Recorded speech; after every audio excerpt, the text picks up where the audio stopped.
Yes, yes, yes. Good evening, everybody, huh? Yeah, welcome to the George Mason Show. Huh?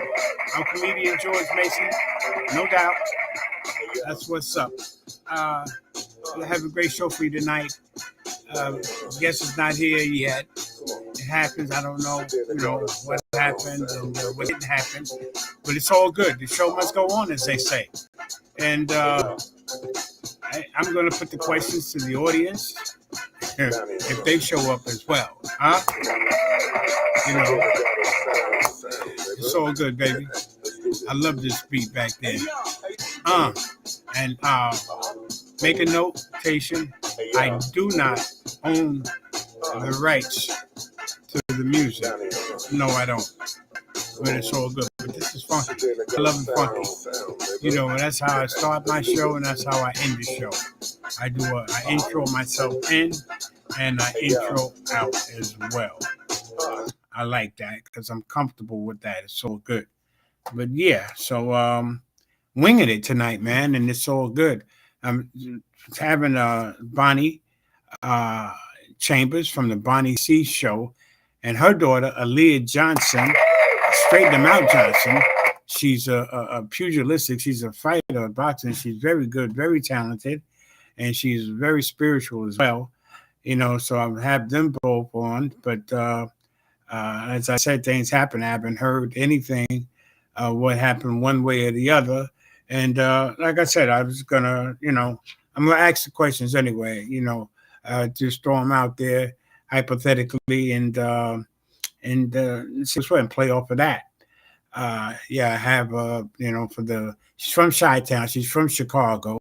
Her and her daughter, and it's interesting. I was gonna ask with Aailyah, the cancer culture. Like she's a fighter, and you have this issue with the transgender thing. It's in the news. The president signed off on some executive orders. This guy he just loves signing executive orders. He's a felon. He's a convicted felon. He's got 34 felonies, to date. It's amazing.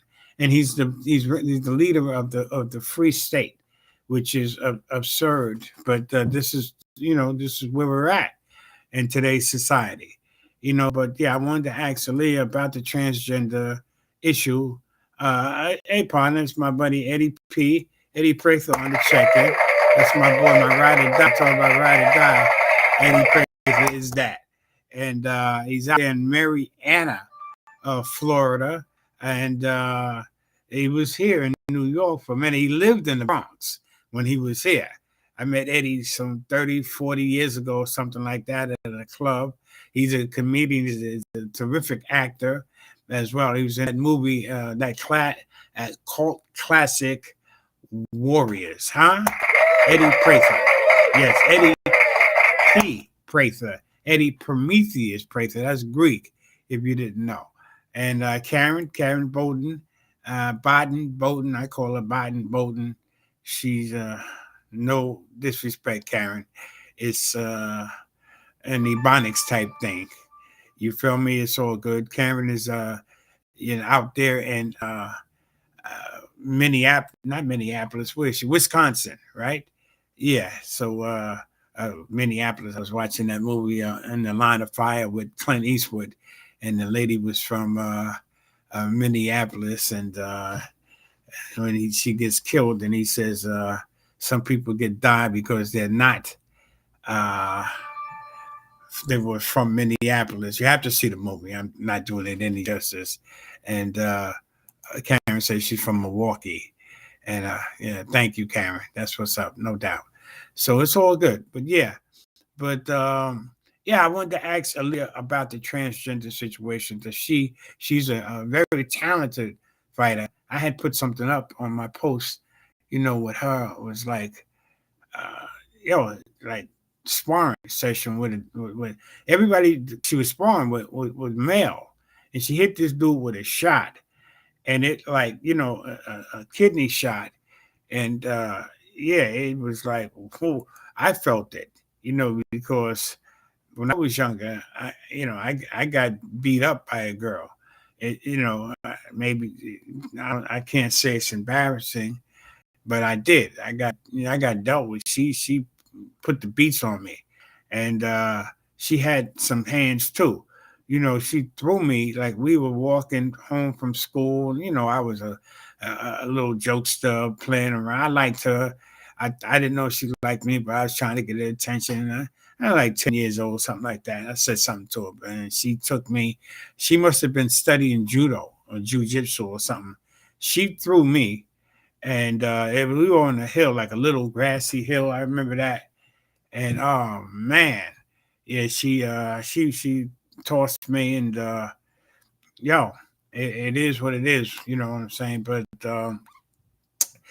But yeah, that's what I thought about. Like Aaliyah, she hit that dude. I'm gonna show it to you. Yeah, it was like whoa. Yeah, she put something on this guy, man. I mean, like, damn. I'm just gonna show. Come on, big. There you go. There you go. Nice. Way to cut it off. Come on. Push back, Z. Come on, Z. Push back. Big. Come on, big. There you go. There you go. Nice. Way to cut it off. Come on. Push back, Z. Come on, Z.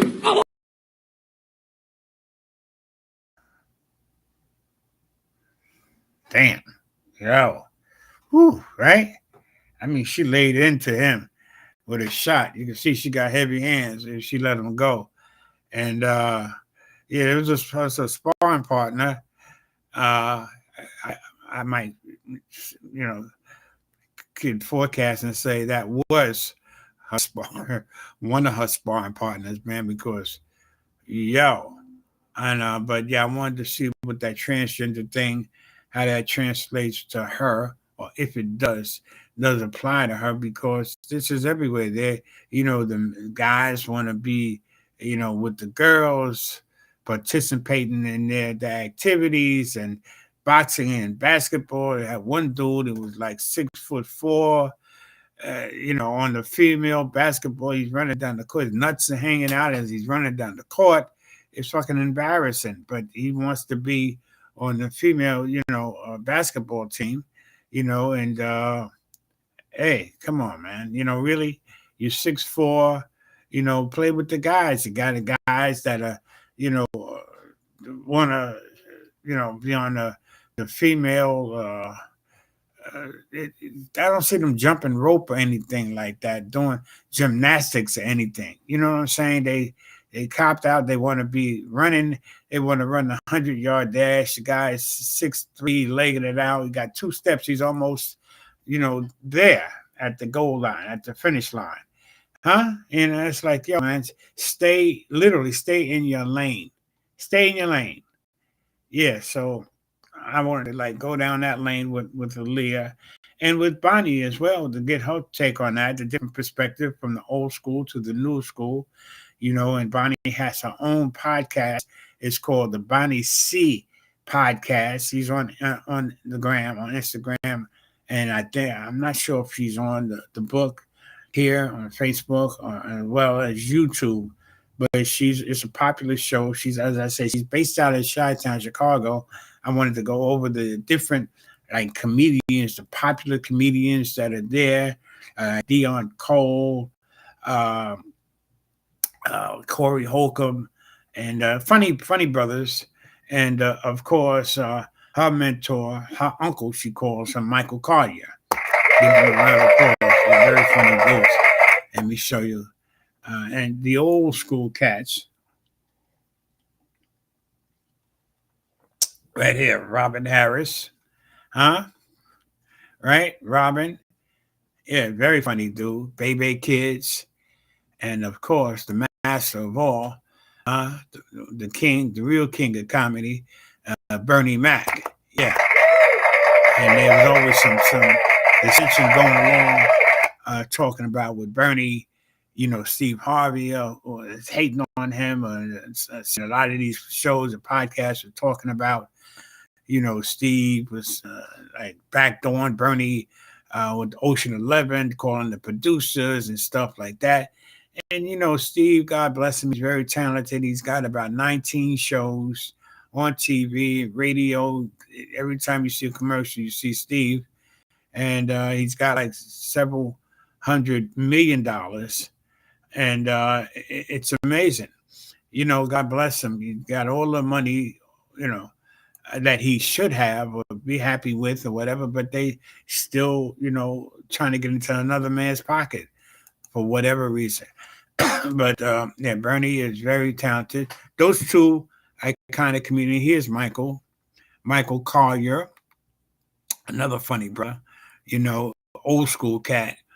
Does some interesting material. I seen him talking about he was so, strung out and cracked out and whatever. He said he was so cracked out, he ended up robbing his own house. Huh? That's how cracked out he was. So yeah, I've been down that road, but I didn't try to rob my own self. You end up, if you're really out there, you sell your shit, you do stuff like that. But I never heard about robbing, outside, and he didn't realize it was his own spot. But yeah, he's a funny dude. As I said, there was Robin. There's another picture of Robin. It's his gangster style. Shot-Town's gangster. When you sometimes I used to watch some old gangster movies, with Al Capone, and just so entertaining. And they always go to Chicago. Chicago was running prohibition and stuff like that. The real mobsters, real gangsters, and stuff like that. But yeah, I wanted to ask you about that. Like what city? I asked Bonnie, what city did she think was the toughest? Because she's from a tough city. Would it be her city, Chi-Town, Chicago, New York, Detroit, be more? That's Baltimore for y'all, those who don't know. Baltimore, that's some rugged cats there, be. I mean, no doubt. And then our nation's capital, Washington D.C., some thugs, some hoods there. I mean, right by the White, they sleep outside the White House. They just don't care. It's like that, and it's really messed up how 2 blocks or right around the corner from the White House is so much poverty, and you got the situation over there that's just really downtrodden, and DC, and you have Portsmouth, Virginia. I don't know if y'all don't know anything about Portsmouth. That's right outside of Norfolk. That's a rough house over there. You got the 7th Ward in New Orleans. You got East St. Louis. You got the 4th Ward in Houston, Miami, Jacksonville, Florida. Just the rough houses all over, rough cities. New York, we get the rap for being, bad. Yes, it's bad here in some areas, and it is what it is, as they say. But those other, places, man, you can't sleep on them for sure. And Chi-Town is definitely one of those. Detroit is no joke. Baltimore, some hard cats come out of there. And so I wanted to get her perspective on that. And my boy Eddie, what did he say? Greatly, there's some funny dudes. Ronald Martin, hey, what's up? What's up? Hey, Shy, no doubt. Yes, sir. Those are some funny dudes, no doubt. He's from the AMF show, him and his brother, Big Shy, and the Supreme Ra. Yo, brother, God bless you both, man. Much success on your show and their podcast. They do on the AMF. They got a good show, good lineup, great lineup this week. They got Chucky Chuck, along with DJ Divine from the Infinity Machine. I think they're coming on tomorrow night, and support them as well. Look and tune in to those brothers, and I was having Bonnie Chambers on with her daughter, Aailyah Straighten Them Out Johnson. I showed a little clip of her hitting this cat, man, and it was brutal. I mean, the fight game is brutal. You can't downplay it. And here she is. Let's see, Aailyah. This is I think this is with her coaches, one of her coaches. Chi-Towns. He got the socks, the Chicago's White Sox hat on, and she looks like she's ready. She's prime. She's good for it, and she's a beautiful young lady. And here's a shot of her. Just I don't know if she's going to a prom or whatever, but she's very. And here's Bonnie.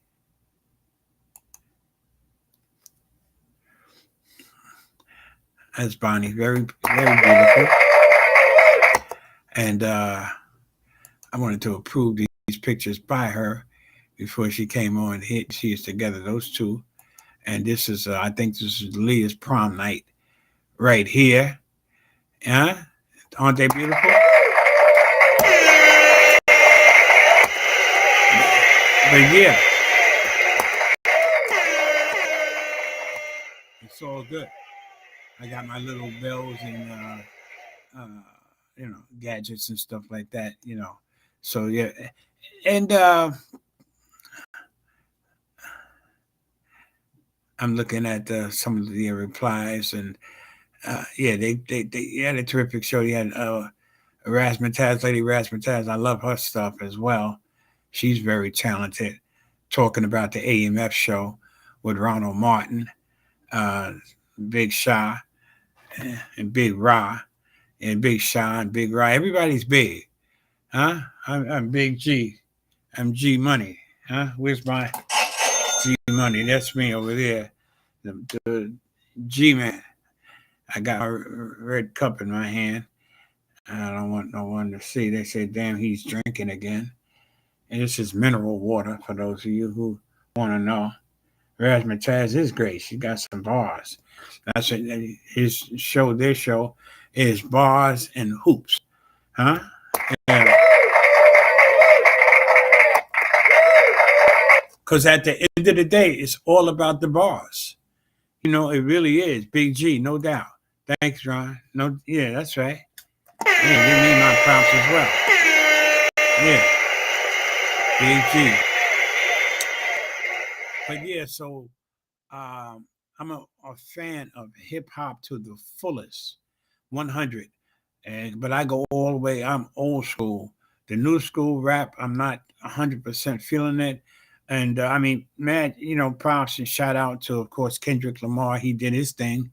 He won, what was it, 5 Grammys. And while they were up there receiving awards, Cali was burning. I don't know if those wildfires are out. They were at the award show, and so I think they might have put those fires out.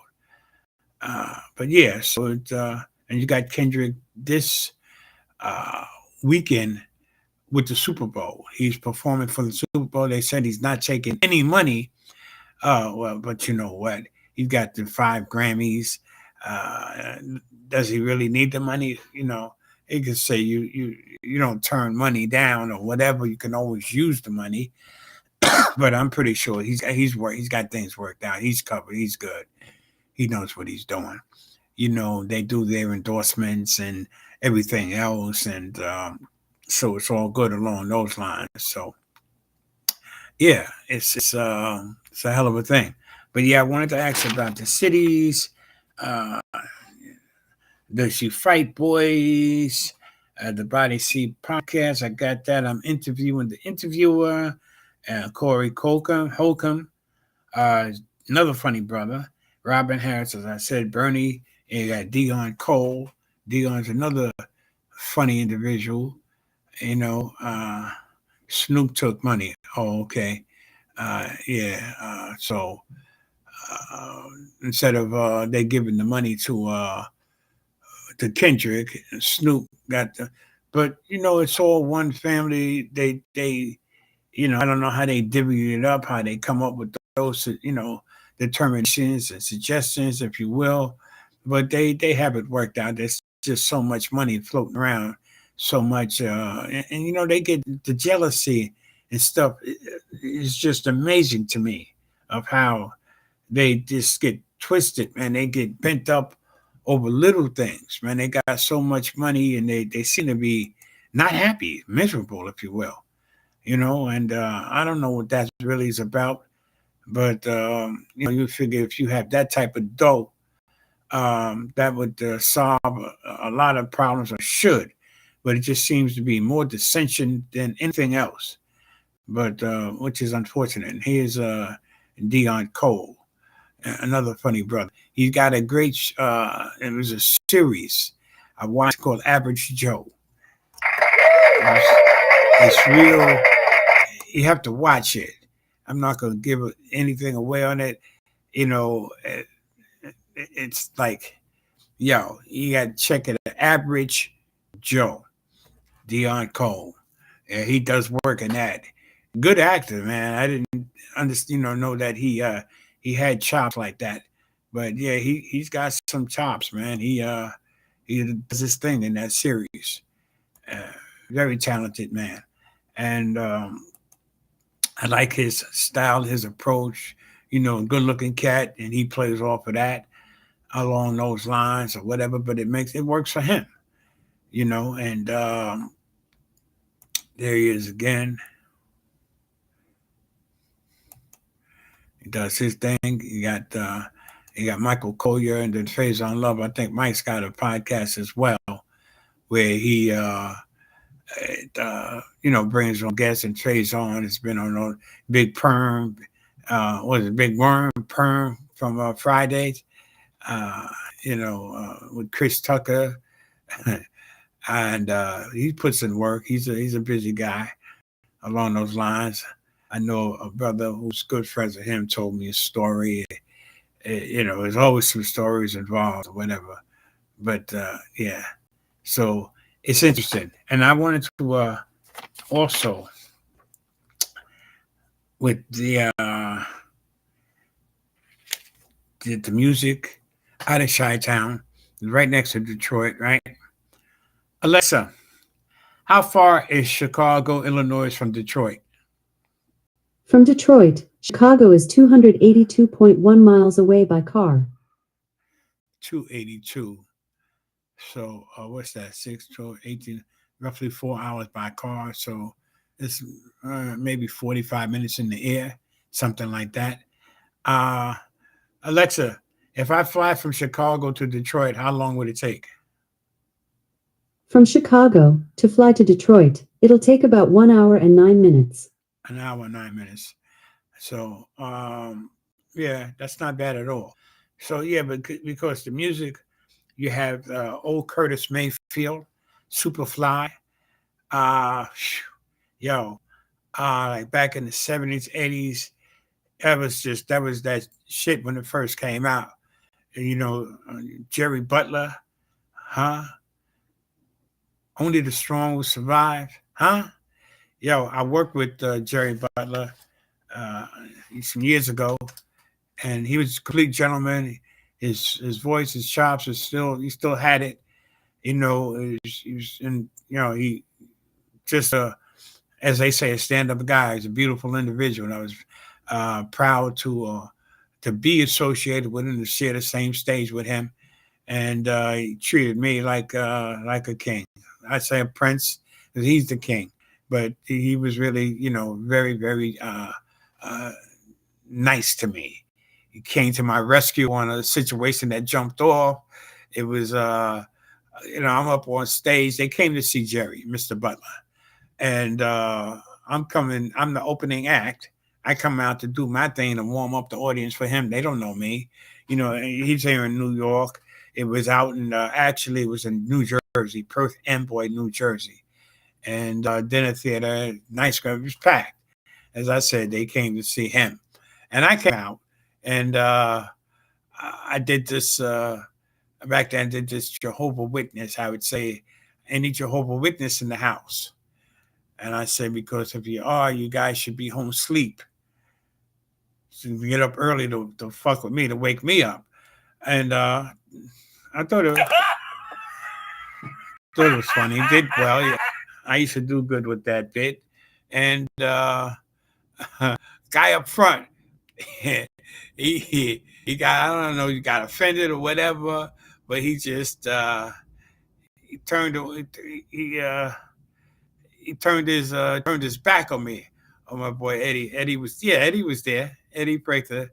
He said, you both did your thing. God bless you, partner. Thank you for that. I appreciate that. And so I did that little bit, and he turned his back to me. It was just like, and I didn't even acknowledge him. I didn't say anything to him, like yo man, like what you doing? It's disrespectful, such and such, and so on and whatnot. And I know he come to see Jerry. He come to see Jerry Butler, the master, the man. And hey, I accepted it, and I had to. You feel me? I'm not gonna bark on him. And I was opening up for a lot of people there: John Lucian, Gato Barberi, Rochelle Farrell. So I didn't want to mess up my little hustle, my little gig there. They were there performing from time to time, and I was the opening act. I got that, that title there. They used to call my agent and say, hey, St. George. And, Rochelle Perel, that was another great show. Gato Barberi, John Lucian, these are all legends. These are all musical. These are musicians. I mean, real musicians. The Shy Lights, they were there as well. And, so Mr. Butler came up behind me. I did like 30 minutes. And the dude sat there for like about 29 of those minutes with his back facing me. Now, did he laugh? I seen his shoulders, like move a couple of times, like indicating that he was laughing. You know what I'm saying? So, but he was working hard. He's working hard not to give it up. That's crazy. You working hard to be miserable? Huh? Stay home. But he didn't come and see me, but it was all good. But I got a kick out of that for myself, because like, yo, man, you fighting me, man. You paid, top dollar, man, to come to see a show. This is a show. This is a good show, solid, a clean show. You're gonna see Mr. Butler after me. It'll show me a little respect. It'll be my props. And that's what Mr. Butler said to the dude, when I came down and they brought Mr. Butler up, and he's, thanked them for coming out, and he went right to the guy. He said, hey man, he says, look, with that deep, that baritone, that voice, that bass, he let him know, like, look, I know you came to see me.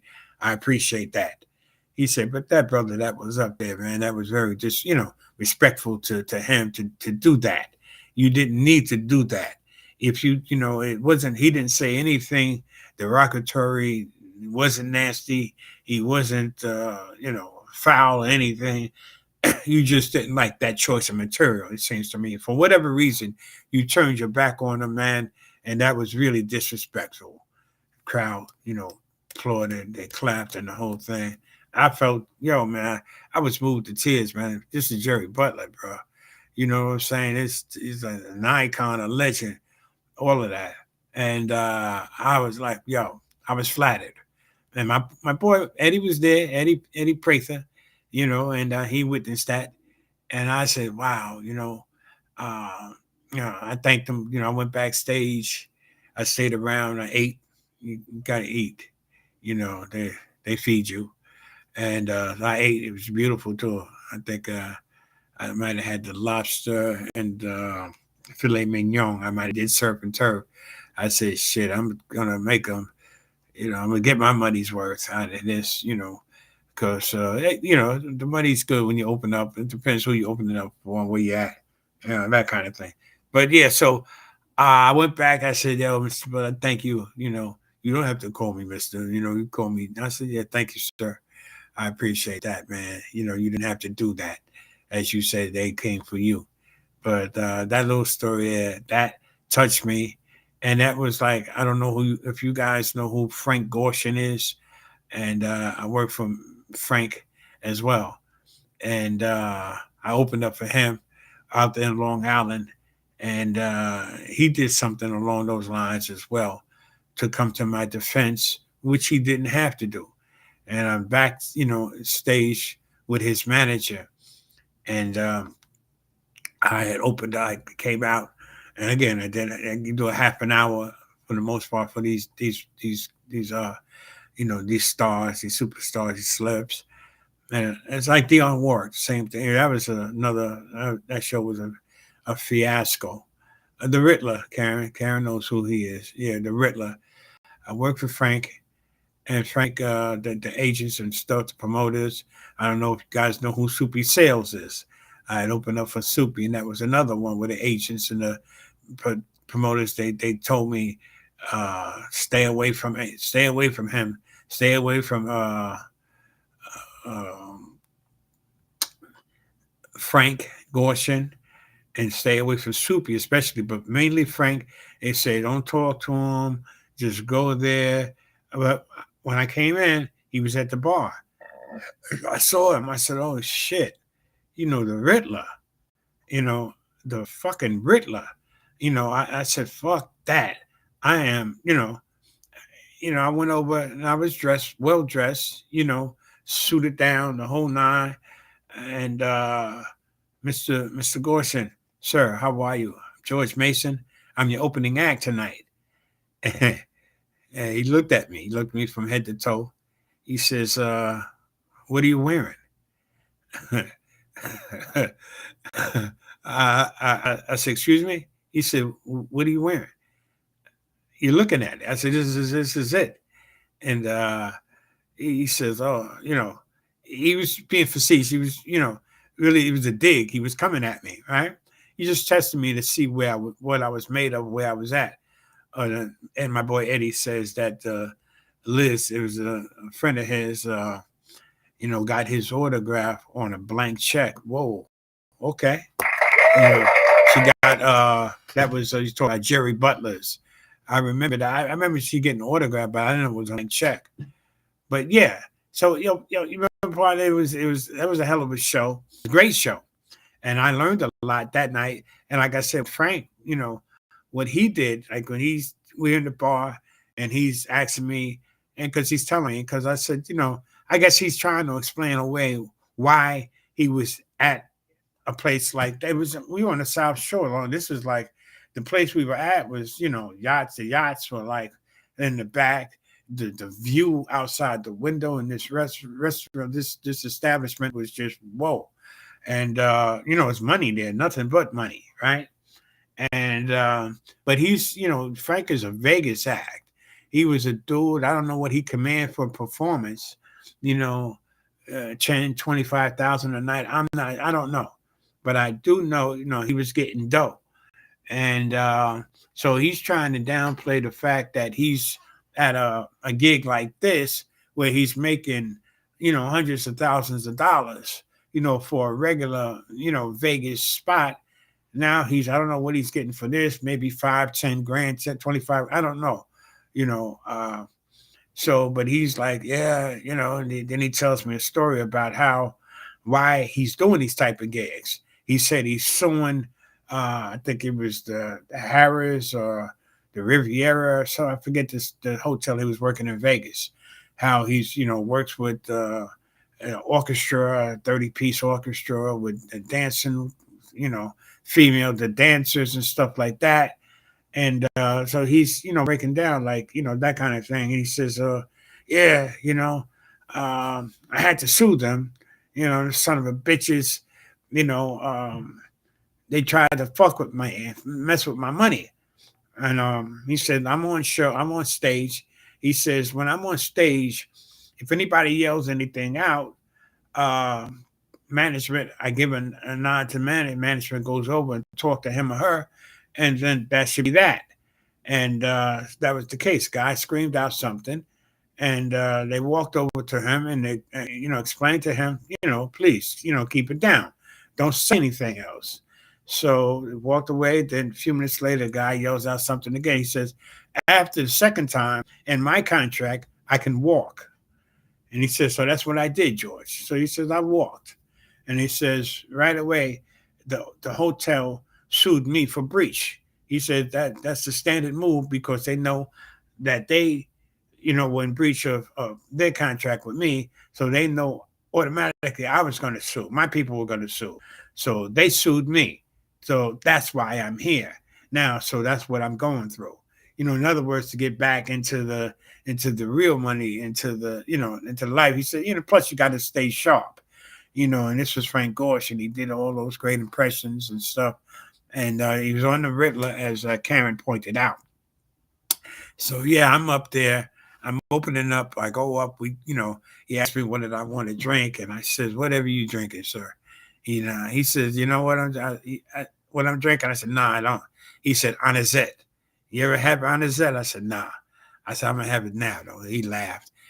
So we kind of hit it off. He liked me, and that was up front. This was up, at the bar before we, go into the showroom, to the main room. And so we established that. And then I met his manager, Adam Calagrossi. And, he was an interesting dude. He was a character, So I'm on stage. I'm getting ready to wrap it up, wind it up. Good crowd, good house. I'm doing okay. I'm not doing bad. I'm not doing great. But I'm in there. You feel me? I'm doing my thing. Steady as she goes. And I'm hitting them with stuff. So I want to end it because we got 2 shows. So I want to end the show on it because you might have some repeat, customers and stuff like that. You don't want to overdo it with original stuff 100%. I could give them 30 minutes each show different, but I hit them bam, bam, bam, and loosen them up, and I got them. So I want to end it nicely. So I do a joke. I do a joke I heard that I thought was real funny, for the moment. And I do the joke, and I'm coming up to the punchline. And as I hit him get ready to hit him with the punch, dude right up front screams out the punch, bam. I'm like, oh shit, and the audience, they roll on his punch before I could get to it because it's like, yo, and I'll be honest with you, I'd heard, the person that told me the joke, I never heard the joke. Not that because I didn't hear it doesn't mean that, it wasn't one of those jokes that, it goes around from bar to bar, whatever. But I just said, well, shit, this is funny. And I took it on the strength of that. But you know what I'm saying? So when I did it, and the joke was just basically simple, it was like, this lady, she goes to a pet store. She's lonely. So you go to the pet store and she she's a parakeet. She says, oh, you know what? Parakeet would be a good, to keep me company. So she said, all right, take the bird. She took the bird and she takes the bird home and she goes and she starts to undress to go to take a shower. And she starts to undress. She takes off her top, her bra. All of a sudden she hears nice tits. Nice tits. She says, why, you little perverted. What the hell did I buy? What the hell is this? So she takes the bird out of the cage. She's going to punish him. I mean, he takes the bird and puts him in the freezer. All right? Bird is in the freezer. She's whistling. He goes, wow, she's got nice tits. I don't know what she's pissed off about. It's the bird. So a few minutes later, she takes the bird out of the freezer, puts him back in the cage. And she starts to undress further for her shower. She takes off her dress, her slip, her panties, and she hears, all of a sudden she hears, nice bush. Nice bush. Why, you little perverted son of a bitch. She takes the bird out of the cage, puts him back in the freezer. I'm going to teach you a lesson this time. Huh? You little bastard.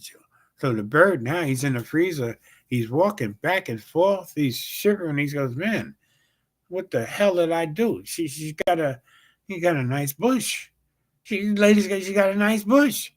And then he looks over. He sees a Purdue frozen chicken. He walks over to the bird. And he said, damn, man, what the hell did you do? Ask for a blowjob? Huh? So that's the joke. And the dude, man, he screamed out, the blowjob, boom. And, so, all right, I wrapped it up, so he ruined my punch. But that's the first show. So I come off stage. I wrap it up. I thanked him. I didn't say anything to him. I didn't even acknowledge him. You know what I'm saying? He stole my little glory right there. My little, but that's fine. I had 29 minutes of a solid act, solid material, and come down. Frank goes up. They bring him up and the whole thing, and he didn't waste time. Then lace into this dude. He says, "You scumbag, you no good piece of shit. What was that about? Why would you do some shit like he just lost it. He fucking lost it. This is Frank Gorshin, Frank the Riddler Gorshin, going off. I'm like, wow." And Frank, the guy, Adam Calagrossi, his manager in the back, he says to me, George, Frank doesn't curse on stage. He goes, I'm with Frankie over 30 years. I never heard him say a four-letter word up on stage. Not on stage, George. He likes you. So it was like, whoa. And again, that took me back. I appreciated that. And Frank and I actually had a relationship, but, me, and I was not in a good state of mind. I was doing drugs then and, getting high and everything. And Frank befriended me. And I just didn't understand the politics of the game and not knowing how to reciprocate. He called the house and my girlfriend answered the phone, who I was with at the time. And I said, who is it? She says, Frank Gorshin. She goes, it's a Frank Gorshin. I'm like, am I dumbass? I said, tell him I'm not here. I'm getting high. Yeah. So, and so yeah, tell Frank Gorshin he's not his. But yeah, like I say, you kick yourself later. You say if I knew then what I know now, or whatever, that kind of thing. And Frank actually came to a show. I was in New Haven, Connecticut, at a club called Joker's Wild, and I looked up and who comes through the door? Frank fucking Gorshin. Frank comes through the door, comes to see me. Adam, his manager, Adam Calagrossi, told him where I was performing. He got my schedule, whatever, and Frank shows up here to support me. And the owner flips out. He's a wise guy, Johnny, an Italian guy, young Italian guy, very, very sharp though, John. And he loses it. He sees Frank and he runs over to me, man. Yo, George, this is Frank Gorshin, man. Please introduce me and stuff. And see, I didn't know how to play that game, but to connect them, where Frank would get a gig, get a little piece of what was going on, whatever at that time. But yeah, Frank Gorshin comes to my show. Hey, we got Big Shot, huh? Yes, peace to you, brother. Brother Big Shot. Tell them to see your brother is in the house as well, talking about the AMF show. To support you guys, and you have a terrific format as well. And God bless you for tuning in to me. I suppose I have Bonnie Chambers on. I don't know what happened. Hopefully she's all right. I'll check on her after the show and whatnot. But yeah, I was telling to Frank came in and I had a good house that night at Joker's Wild. It was in New Haven on Crown Street, 500 Crown Street, Joker's Wild, New Haven, Connecticut. And I met Joe Rogan there as well, just before, Joe was Joe, before he even did that thing on with that food shit that he did, that crazy, forget the name of that show. It was just, they used to eat some nasty, nasty shit on that show. I mean, food, I almost had it. But yeah, I met Joe Rogan at that same club. I had opened up for Sinbad around the corner, and I had did several shows with Sinbad. They call him the Bad Man. And I was on right by Yale, a couple of blocks from Yale and New Haven. And yeah, so I walked around the corner after I worked with the Bad Man. Like we had 2,700 seats that night. And it was a great show with Sinbad and mine. Working with a comedian, for me, for performing for a comedian was, like I said, I worked with Dionne Warwick. I did this 1,800 seats with her, and SUNY, New York, upstate, and it was 1,500 inside, indoors. It was under the atrium, right, in a nice auditorium. But there were 300 people outside in the rain, in the back outside of the atrium, and it was raining this particular day when I worked with Miss Warwick Dion. She was sick, and these people, her promoters, her people, all these white people asking me, "Did you, we were in the same hotel, her and I. They put us up, and they asking me, don't bother, Dion, please don't." I'm like, what are you talking about? I'm here to work, to perform. Yeah, I'm not gonna. What do I know her? What am I going to take her to the movies? What are we going to eat lunch? What's wrong with you? I'm just saying, sir, don't get all. You're in New York. What are you talking about, New York? This New York State. You're asking me stupid questions. You're saying stupid shit to me. You're getting all excited. Yeah, because you're fucking with me before I go up. But anyway, that's the stuff that you have to deal with. So yeah, I come out from around the corner from the Palace Theater in New Haven, Connecticut, go to Joker's Wild, and I open the door, and who do I see? I see my boy Ronnie Wilkerson. Ronnie was my man, and rest in peace, Ronnie. I love you, brother, and I miss you. And Ronnie used to put me on to a lot of stuff, a lot of clubs. I take a few years off, a little time off from performing, and Ronnie'd always call me up and give me another gig, give me a lead to do this, George. Go ahead, go there. And first time I met him, he was at Stand Up New York, Holland Court with Chris Rock. And Rock, they started out together. And Ronnie was a funny, funny dude. And I seen David Letterman one night, and I'm watching it, and Letterman has Chris Rock on. And Letterman asks him something about, how did he start and such and so on. And he says, yeah, David, let me tell you, I'll be honest with you, man. He goes, there was a brother out there. It was very funny. His name is Ronnie Wilkerson. Gave his whole name. He said, Ronnie Wilkerson, if he stayed on the, true right, the right path, he would be here instead of me. He said he's out there. He was getting high. And that's what happened. Good friend of mine. He said it like that. I called Ronnie up right away. I said, "Oh shit." He said, "Yo, George, I heard somebody already called me. Yo, man, I heard Rock." I'm like, "Yeah, But yeah, I met Ronnie at Stand Up New York with Chris Rock. So I go in there, and I see him, Ronnie, and he's with Joe Rogan. I didn't know at the time, Joe. And he introduced himself. They introduced themselves, and Ronnie said, "Yo, man," he said, I said, "Did you go up?" He said, "Yeah, I went up already." He said, "You got a set?" I said, "Yeah, I'm gonna go talk to John now and see what's up." So he said, "Okay." He said, "Joe," he said, "Yo, he's a funny white boy. He's good, man. He's good, George." I said, John Cena? He said, "No, not yet. Put a word in for him or whatever." So I went. I don't know the guy. I can't vouch for him. I know Ronnie.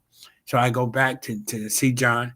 John says, "Yo, George, that skinny black kid, man, god damn, he's funny. He's a funny motherfucker." I mean, I know. I said, "What about the white kid?" He said, "I don't know that guy." I said, "No, I don't know." But yeah, so that was the Gorson story, with that club around there. And see, if I was like politically astute, smart, as far as like thinking along, but my head was fogged up with drugs and, and some things I just didn't know. In other words, I should have been savvy, smart enough to say to Sinbad, "Hey, man, I'm going around the corner, a club right around the corner. I got a set over there. I want you to come to meet that kind of thing."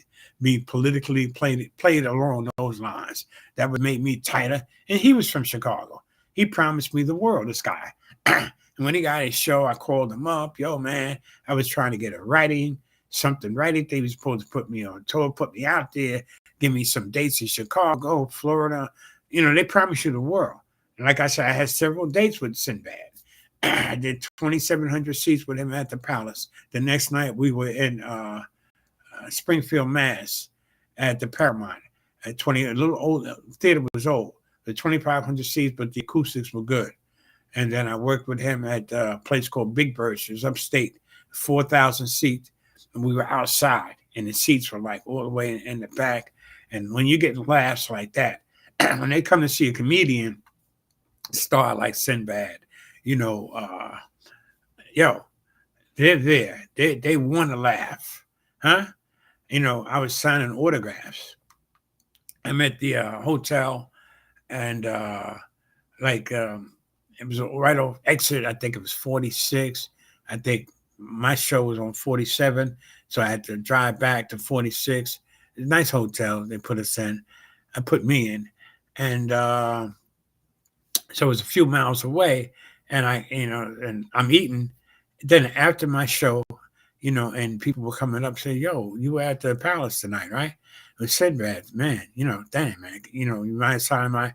Well, it like shook, took me aback a little bit. I'm like, wow, okay, I'm signing autographs, what I'm saying. But it was like I've signed autographs where inside of the vehicle, the venue that I performed, at times.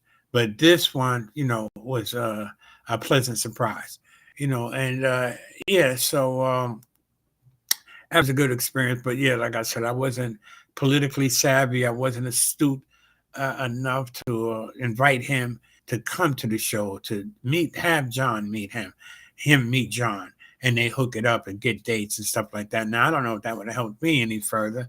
Like I said, this guy had an opportunity to put me on, to really do something for me, give me a writing gig when he had that Sinbad show and some other stuff. And I approached him. I was told his sister and his brother were his managers, Mark and Dorothea. And I called them, person spoke to them, and they, oh, George, I'll let a bad man know. He'll be happy to hear, that type of shit. You know what I'm saying? Like, put me on, let me have a 5-minute spot, 5-minute set, and, throw me a writing gig.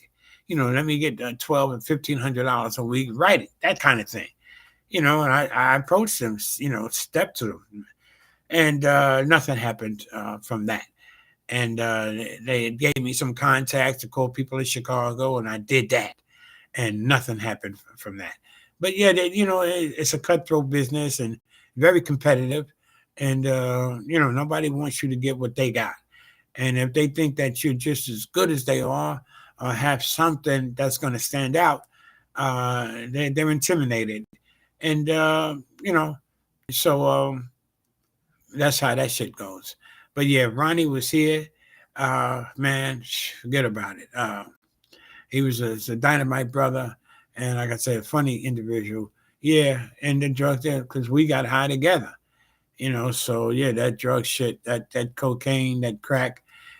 We were up in Syracuse, New York, him and I, and with Peter Strumsky, Westchester guy, Mamaroneck. He lived over by Wingfoot, the golf course. Not too bad, Peter did. And we were all doing a show up there in Syracuse. And me and Pete, we had about a gram of coke, for us. And with Ronnie, too. But Ronnie was, we get up to Syracuse, and he wanted to, he said, he's going to make a run, a crack run, right? So he asked me, he said, yo, G, yo, man, you want a jumbo? I'm like, yo, me and Pete got, we got that powder. We good. I'm good. Good look, Ron, But now I didn't want to smoke that night, so I didn't. And me and Pete had a couple of girls, so we up in the room, and Ron, yo, when he comes back, he got a girl, man. Like I'm like, oh man, I'm like, yo, B. I don't know if he was smoking with her outside or whatever, man, but she was huge. She was a big, damn. I mean, it stank. I mean, like, yo, it was bad. I'm like, damn.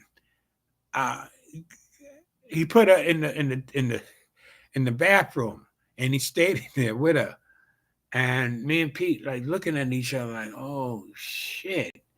You know what I'm saying? And the girls that we were with, we getting nice, right? We chopping it up and uh it's fucking it's like, yo, I gotta use the bathroom now, right? And like before you get, at the doors closed, you could smell like you could literally, I'm not, bullshitting. This is my boy. I'm not, talking about him or whatever. That kind of, but I am. But this shit was like, whoa. I go in there, I'm like, oh man. And he's like, yo, G, uh, you want some, you want some, you want some head? I'm like, from who? Huh? From who? Come on, B. You know, what the fuck is this going on, man? Get this bitch out of here, man. This bitch is, this is lethal, man. This shit can't be healthy at all. Huh? Nah, man. Nah, I don't want no head. I'm good. Fuck is wrong with you, man? You can't be that high because you just came back. When you're getting high, you lose time. You lose track of what the fuck is going on. But I know it wasn't that fucking long. You know what I'm saying? Where it took him to came where he found that. Dug her up. It shit was like I'd never seen anybody. Like, my goodness. Woo. Yo, and the smell, like I said, it was like, yo, man, it was sickening. But yeah, so that's just like some of the road story, like the high and stuff, how fogged up my head was at that point. And yeah, man, because Ron told me something. These always used to be a Ronnie Wilkerson story when I did the roads, when I was working, traveling. And, the white boys would pick me up or whatever. And they always like, yo, Ronnie Wilkerson, the agents always tell me about Ronnie. Ronnie burned a hotel room down in Miami. There's always some fucked up shit about Ronnie.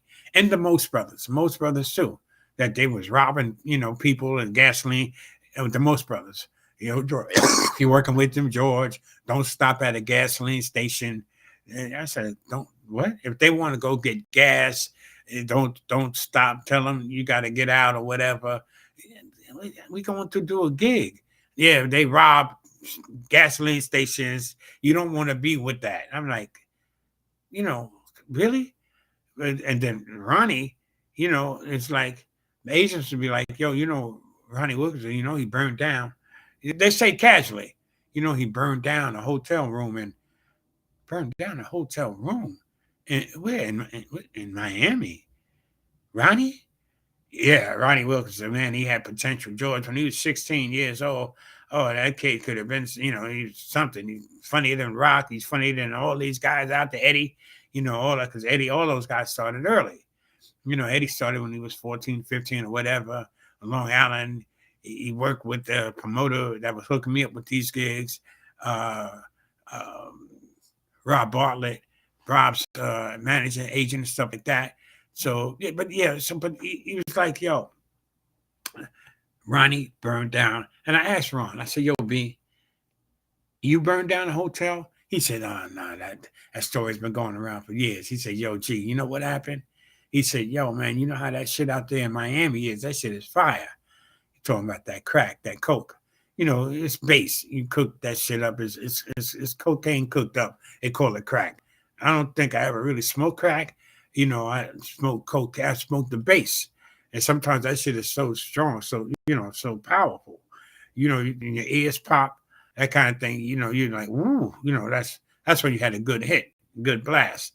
So he said, yo, G, that shit is fire. That bass, that rock out there is like, whoa. He said, yo, man. So he said, what it was, I was in Miami, right? I had 4 shows, okay? 2 Friday, 2 Saturday, right? You might have 5, 3 Saturday, whatever. So he said, yeah, man, driver is taking me to the hotel. In Miami, it's hot as fuck out there, right? He goes, we're going to the hotel, is like 5 minutes from where we're, and I'm like, I asked him. And then all of a sudden I see these people on the side. He said, yo, G, I seen this girl, man, took a blast. And when she took a blast, she got butt naked He took all her clothes off. He said, I told the driver, yo, man, let me out here. I'm like, yo, Ron, word? He said, G. He said, I told him, let me the fuck out right here. Bitch got butt naked, G. Right there after taking a hit. So he said, that's where the fuck I want to be right now. So, hey, it is what it is. So Ron said, so he didn't burn the hotel down, but he parlayed with them. He got high, and then, he missed the first show. He got back. He said when he realized that he had a responsibility that he had to be to the gig, that's when he got himself together. And then he got up to the hotel. Then he's still getting high. You feel me? You don't, it's just not, you end it there. But then, he didn't spend the night or anything like that. But yeah, he went to the hotel, and then he said he did light the curtains on fire. God forgive me for laughing, but he did light the curtains on fire. He said he didn't burn the whole room down. He said they exaggerate. He said, Gary, exaggerate that. He didn't do that. He said, I heard that shit too, all this other stuff. But yeah, that was my boy, Ronnie Wilkinson. I would probably have Ronnie on the show every other day. That, you know what I'm saying? He's a guy, man, a brilliant individual, great stories and stuff. I learned a lot from Ronnie. I remember we were in Mexico, right? Cancun, Mexico. Agent calls me, Rosenthal. He says, hey, yo, how's your schedule? I had a lot of gigs. I had some stuff lined up. I broke 3 dates with 3 agents, which 2 of them never used me again. And it's just, Mexico. He says, yo, I want you to go to Cancun. Can you go to Cancun? You available? And I said, wow. He said, have you ever worked how do you get along with Ronnie Wilkinson? I said, I'm okay with Ronnie. I said, I'm cool. Everything's, on that order. He said, you will work? I said, nah, but I'm good with Ronnie, and this on the strength. I know the brother. This before I work with him.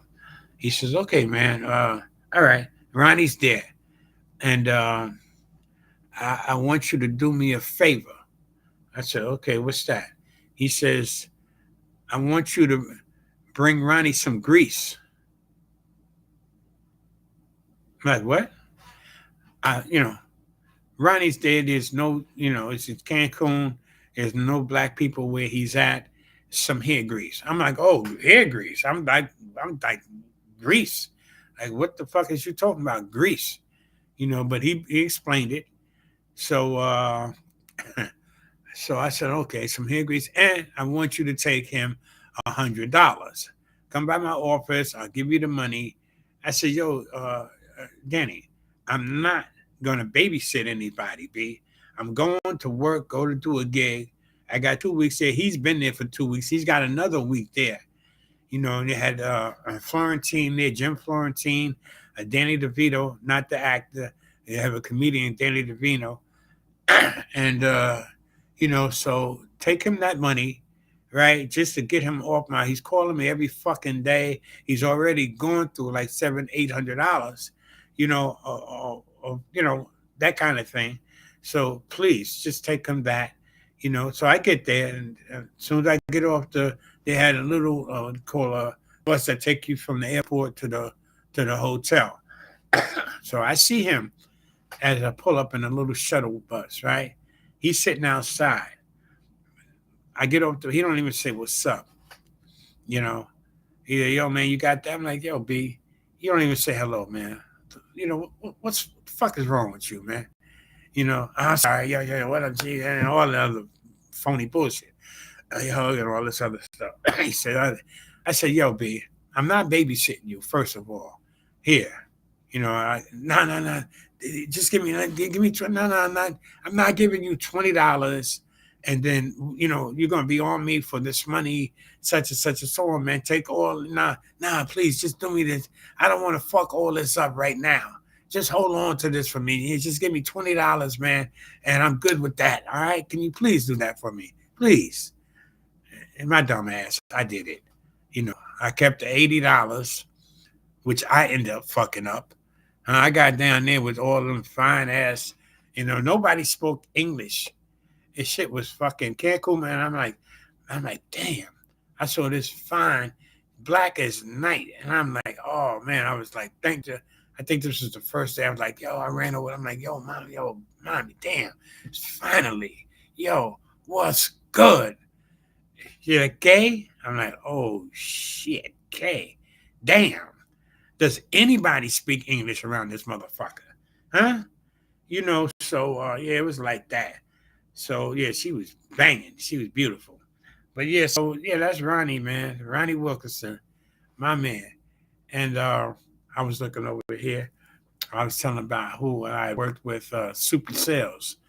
People didn't know. I didn't know Soupy did comedy. I didn't know he did stand up. But man, oh man, he was funny, and his timing was just impeccable. He done some bits and some sketches, some stuff up there, and it was like clockwork. Working in with the waitress and stuff, the host. I bam, bring me the water at a certain point, you know. But I learned a lot from Soupy as well, and that was another person they told me to stay away from. He's a prima donna. He's arrogant. So stay as far away from Soupy Sales as you can. And so, and that's what he said. I know they told you to stay away from me. He said that. I said, yeah. He said, yeah, they say I'm a prima donna. He said, but you know what? He said, you know who I am? He said, I am Soupy fucking Sales. He told me that. And I said, I hear you. I hear you. He said, I said, yeah, I know. I said, I remember you told the kids, man, to go in daddy's pants and mother's part and send all those green, funny baby, all those dead presidents in there. He started laughing. He said, yeah, yeah. He said, I got in trouble for that.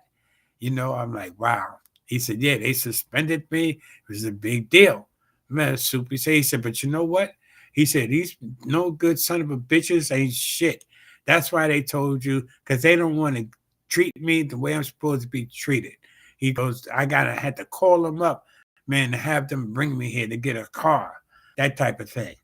And it's a hell of a thing, man. So Soupy told me, he said, you know what?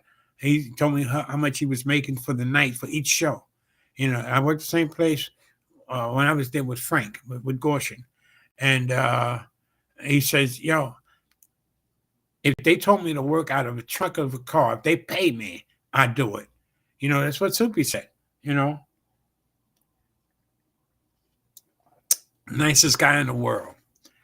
I mean, I had absolutely no problems with him.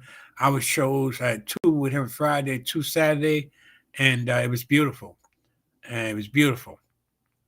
Yeah, Soupy and Frank Gorshin, Dionne Warwick. Her shit was like really. She was a incredible. Sound just like on the record. I was on the side of the curtain watching her perform, watching her work. Do you know your way to San Jose? 1,800 people, like I said, 300 were out in the grass, 1,500 under the atrium. And let me tell you,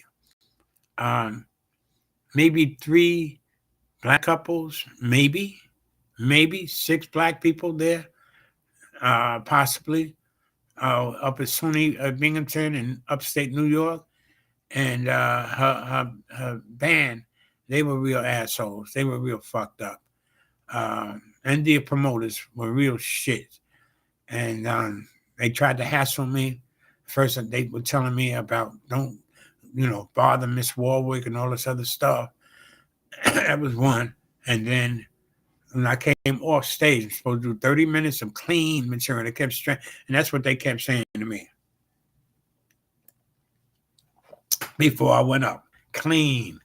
Clean, squeaky clean. They kept saying, even Sinbad to squeaky clean, and I'm like, hey, listen, I got it. Squeaky clean. I hear you, clean. I got that, So when I come off the stage, right, and then they're telling me 30 minutes, right? It's 30, not 20, not 20 or 20, 30 minutes. And I'm struggling for the first 15 minutes. I'm really fucking struggling. I'm getting no laughs. I'm in front of a spot, and I can't like see anybody. I don't know if you guys ever been in front of a spotlight. If you sing or perform or whatever, or just public speaking and you're in front of us, it's just you can't see nothing. You can't see no faces. A comedian can't work that way. You have to see some type of eye contact. You got to see where things are at so you know where you're going. And I'm hitting them, bam, bam. And I read the audience wrong. All white people. So, and I used to work the Jewish circuit, the Galat yacht. He used to do these cruises around the Hudson for the Levitican, the Jewish people, the Hebrews, and Galat yacht. And so I worked that circuit, and so that's what I thought I had in front of me. I thought I had, so the Yiddish, I do a Yiddish accent like Jackie Mason. I do like that. I'm switching, and because I work with Jackie Mason as well, so I'm doing that. Karen says, thanks, Aaron. So she says that she loves the exploits, love hearing exploits in life's journey, such a professional show must go on, no doubt. Then she says she likes spotlights. Then I don't have stage fright. I heard that. Yeah, because you can't see nothing. You can't see nobody. So there's nothing, like to be afraid of or whatever. So I understand. I get that. But yeah, so I'm out there struggling the first 15 minutes because I'm doing this Yiddish thing. It's going absolutely nowhere. Every bit that I do is falling on deaf ears. And they're not getting it at all. They're not showing me any love whatsoever. But I come out of it when I realized, I said, you know what, this is going, bam, bam, bam. I hit him with something. I moved him a little bit. And okay, I said, all right, I got him now. So now I'm rocking and I'm doing my thing. I'm in the groove, I'm in the cut. And so bam, bam, bam, bam, bam. And like I said, these people were pressuring me and hassling me about 30 minutes about Dionne Warwick this and Dionne Warwick that. She's sick. Don't, ask her to go out or, all this crazy fucking shit. So I'm bombing. I'm going down like the Hindenburg, and I finish up. I wrap up. Nothing, no major applause, no nothing. So I did my 30. And I'll come down and guy's got a stopwatch on me. One of the promoters. You got a stopwatch, huh? And I said, I don't say I just come down. He says, wow, 30 fucking minutes. Like he's shocked. And I says, yeah, listen, and then I see that there's two of them, older, white man and a younger white guy. They're the promoters. And the young guy, he said, hey, okay, man, a good set, he's, being affable. He's, trying to, smooth the shit over. And the older white guy, he says, listen, because I looked, I said, what's wrong? I could see his face. He's fucked up, something's wrong. I said, yo, what's wrong, man? He said, you're up there and you're making fun of the Jews and the Puerto Ricans. Huh? What? You're making fun of the Jews and the Puerto Ricans. You just made fun of them now saying Puerto Ricans. Huh? Puerto Ricans. What are you talking about? Huh?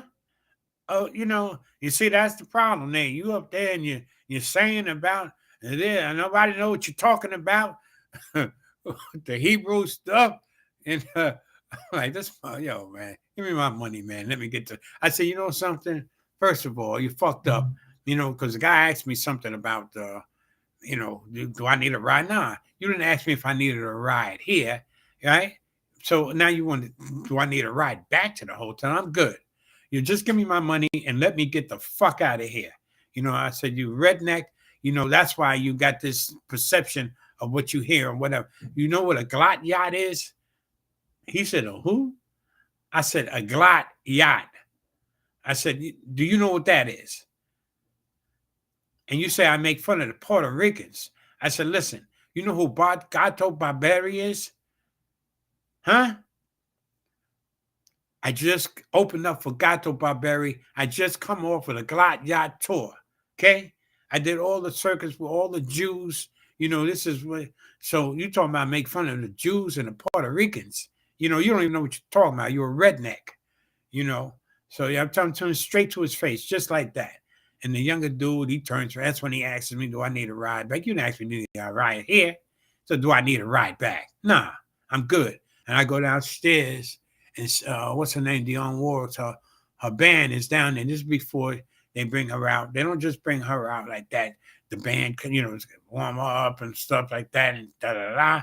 So I go down to food. They got a bouquet. It's beautiful down there, buffet, and all kind of food and stuff. But them motherfuckers are acting real stuck up type thing. They're her band. So I ain't got nothing to say to them. They ain't got nothing to say to me. But then when I laced into that dude, and I started telling them who I worked for, such and such. Now these motherfuckers want to loosen up and, oh, hey, man, and all this other. Yeah, you were in there, man. You were really like fighting them and stuff. Yes, come on, you don't even know. But then you're going to act funny style of me when I come down. Must be out of your mind. You know what I'm saying? But that's some of the stuff that you got to go through, that you deal with or whatever. I mean, to be in that type of situation. But yeah, that gig didn't go too well. But I got my money, but it went well in the sense I learned, a spot with that. I reading the audience better, because I seen all white people, then I'm up there, man, up to, Sonny Binghamton, upstate. Where is that? Binghamton, New York. So it's a different vibe up there. I worked in Syracuse.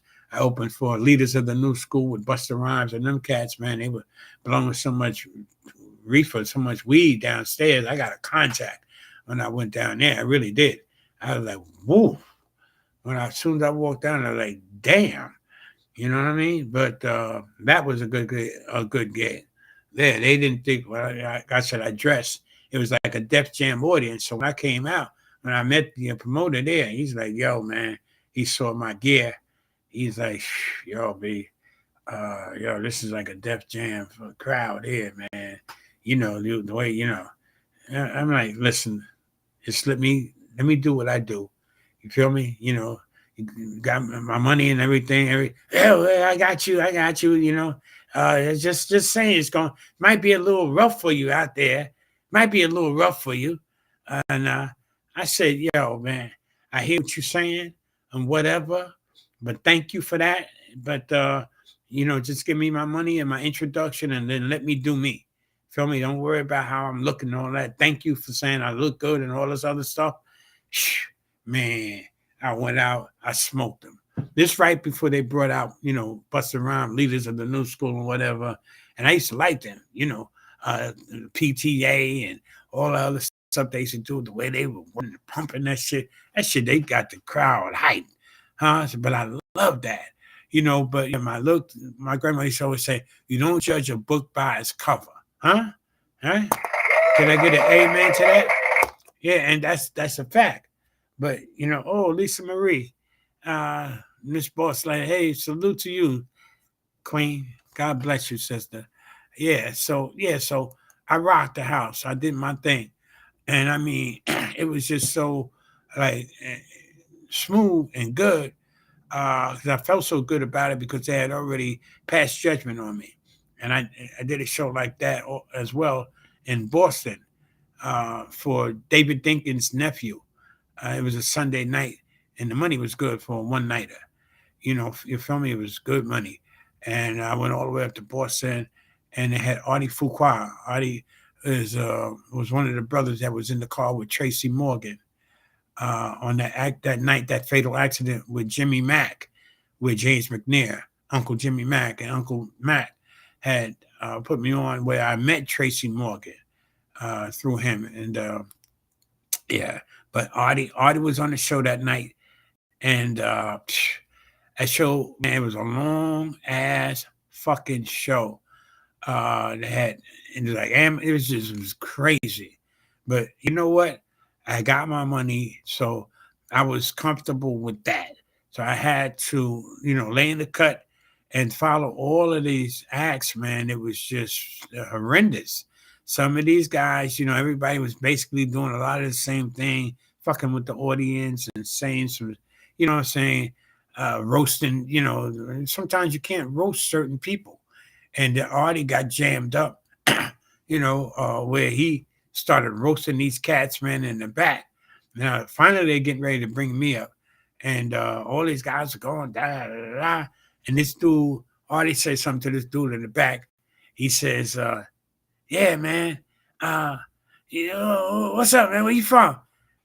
And his crew, his people, this is Boston.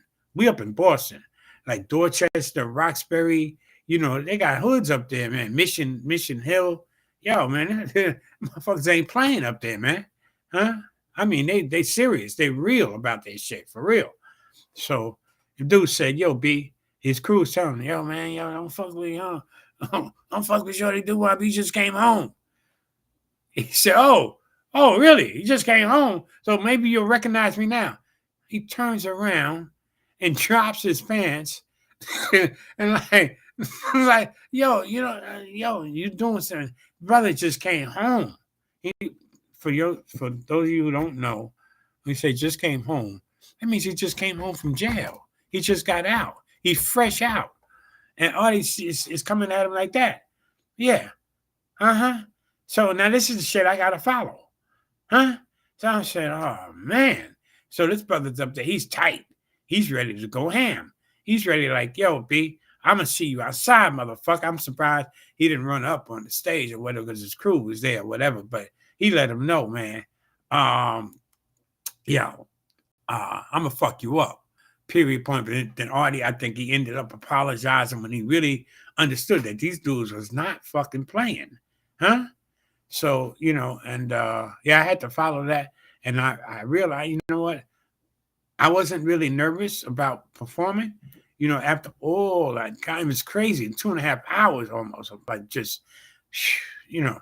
But, and again, the same way when I came in there to Binghamton, when they saw my dress, he shook his head like, yo, man, yo, this is a different type of audience, man, for what you got on, for what I got on. It's what these motherfuckers are saying to me.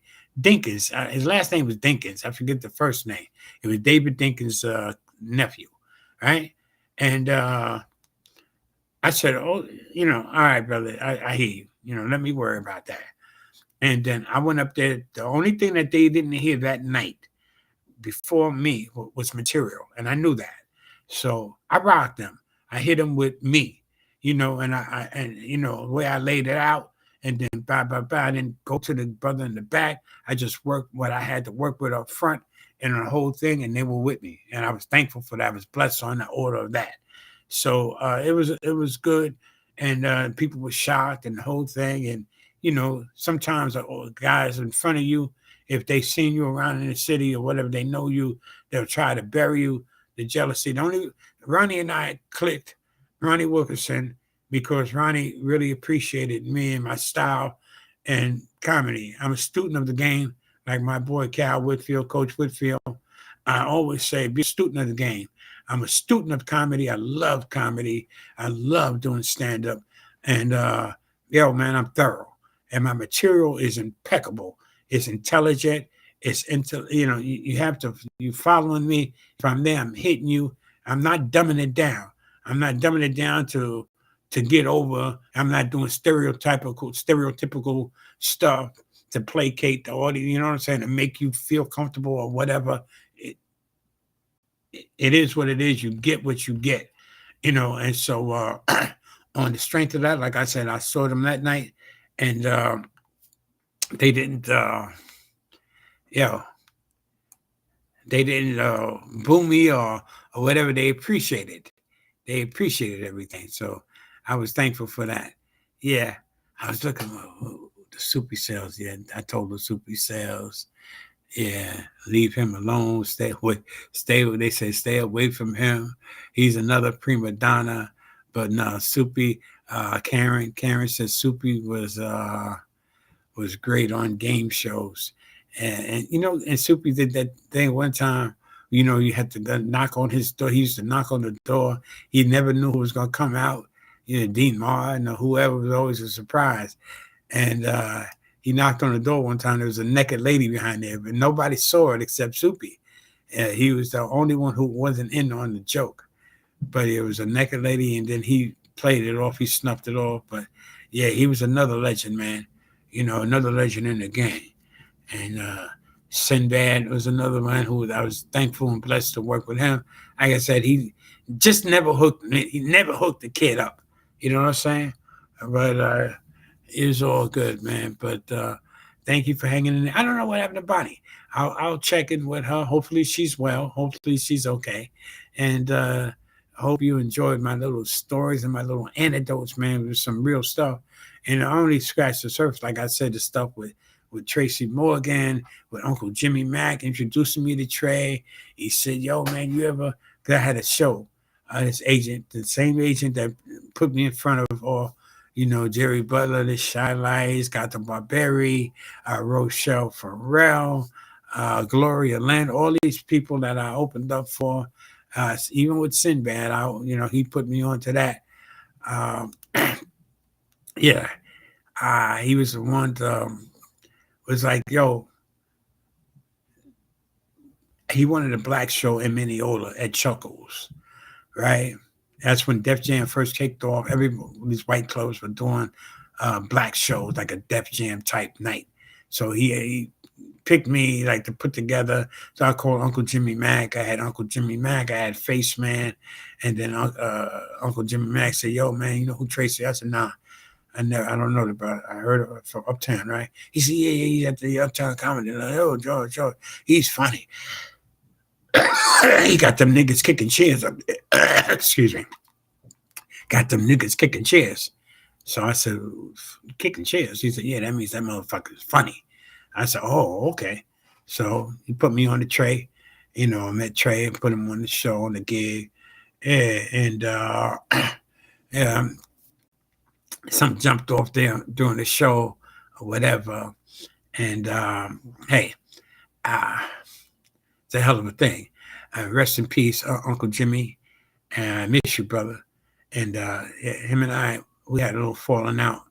And I never met Tracy after he made it, because of the layers that are between us and that type of thing. Now, Uncle Jimmy Mack, he worked with Tracy. He said, man, I can't say nothing bad about Tracy George. He's changed. He's all business now. He's different and such and so on. Because he was at Saturday Night Live then. And he said, yo, Tracy brought me into Saturday Night Live. He got me my own dressing room and everything. I met Lorne Michaels. And yo, man, he did me righteous. He said, me and Tracy, we bumped heads. We had spoke for a few years, whatever, because Uncle Jimmy and I had fell out over a show. Claimed I didn't pay him or whatever for a gig or something, but he confronted it. It just got real greasy, and it got greasy. And so we didn't speak for like 7 years. And my boy's brother called me up one time, and he was like out of New Rochelle. He says, yo, Rich called him Woody Wood. Rich called me up and said, yo, hold on, man. And next voice I heard was Uncle Jimmy. He's like, yo, George Mason. He always called me by my full name. Yo, George Mason, man. Such and such. He went in and we started laughing. And he said, man, forget about that money and all the shit, this bullshit and such. So I miss you, man. So then he started talking about Tracy, that he had just reconnected with Tracy. This before a few months before he passed. Before he went out on tour with him, Harris Stanton, Artie Fuqua, they were on that little Jersey tour coming back in that Mercedes bus where it was hit that Kmart van and flipped over, and Uncle Jimmy, I don't know where he was sitting up front, I don't know, but yeah, he didn't come, he didn't make it. You know what I'm saying? You just don't know how things are going to work itself out. And yeah, so but through that, like I said, that was my connection into Tracy. and I used Tracy at a few other days. When Bill Bellamy went to Cali, uh, they had me over at Club 80, Club 88, uh, Peppermint Lounge. I did that. Talent was hosting it, but I wasn't booked to do that. But yeah, it was a hell of a thing. But I used Tracy there at Club 88, and I used him. I think might have used him twice there, and I used him someplace. I used him at the Mineola Room, Chuckles. Yeah, that gig, and you know what I'm saying. So yeah, I lost contact with him on the strength of that, and but it was all good, man. But you live and you learn. You try to be nice. Be nice to as many people as you can, or be nice to everybody. You mean some people, like them people upstate, got in my face with craziness and don't say anything to Dionne Warwick. You know, don't ask her. I mean, like I was gonna ask her. You know what I'm saying? Let's have lunch. Like I'm not gonna. You know what I'm saying? But so it just be nice to people. Those people, you gotta sometimes just like Wu-Tang Clan said, protect your neck. You know. And I was watching the documentary with Old Dirty Bastard. Yo, he was the one who started off Wu-Tang, and he was a deep dude, man. And he was, he's got into the drugs and you can get paranoid and stuff like that. A little schizophrenia set in, but he was a heavy cat, man, in a lot of ways and stuff. He put the whole group together. Jizza, Wizza, Waquan, the chef, Inspector Deck, huh? The Meth Man, You God, Ghostface Killer, huh? Man. Whew. uh it's an interesting documentary, very uh compelling because it's real. Cats is from the hood, they're from Beeville, Brownsville, Staten Island, Wu-Tang, uh from all the hoods and stuff like that, man. But they were really together, that kind of thing, as far as like music wise, that kind of thing. But hey, I want to thank you for sharing my journey, for hanging in there with me. I appreciate that. I'm going to check on Bonnie and her daughter, and hopefully she's good. And I, I'm good. What was that? I think Karen said, I think he was on TikTok. TikTok. Got that right. Much love and respect to you, Lisa Marie. God bless you, sister. Huh? Yes, yes, yes, always. God bless all my queens, my kings and queens out there. And as I said, I appreciate y'all. And my thing is this: positivity. This is Black History Month, and every day is Black History. Huh? If you're black, it's Black History. we don't have a month. It's every day is our day. Karen's from Milwaukee. Karen is invited to the barbecue. It's a white female. You feel me? But Karen is she know what time it is. She can hang. She's good at play the game of spades. We went to Boston, I don't know how many times. So Karen is all good. She's big money. You feel me? And so yeah, but you know what? Yeah. Do right. I always say you meet a stranger, you don't know if you're in the presence of angels or not. So I always take that approach. So, you lay back in the cut and you try to study the situation and think that you have an understanding of what it is that you're dealing with, and my grandmother used to always say, can't judge a book by its cover. So try not to do that. Don't take anybody for granted. I love you. And then always keep your head up, stay positive, be positive, and you can't be in the wrong if you're doing the right thing. I believe that. And if you have a loved one, you tell them you love them, huh? Let them know. Call them up, whatever, because life is short. So on the strength of that, God bless you all. Have a good night. Peace. I play myself out, huh? Yes. And I don't own the rights to the music. Much love, y'all. Come on. Yo.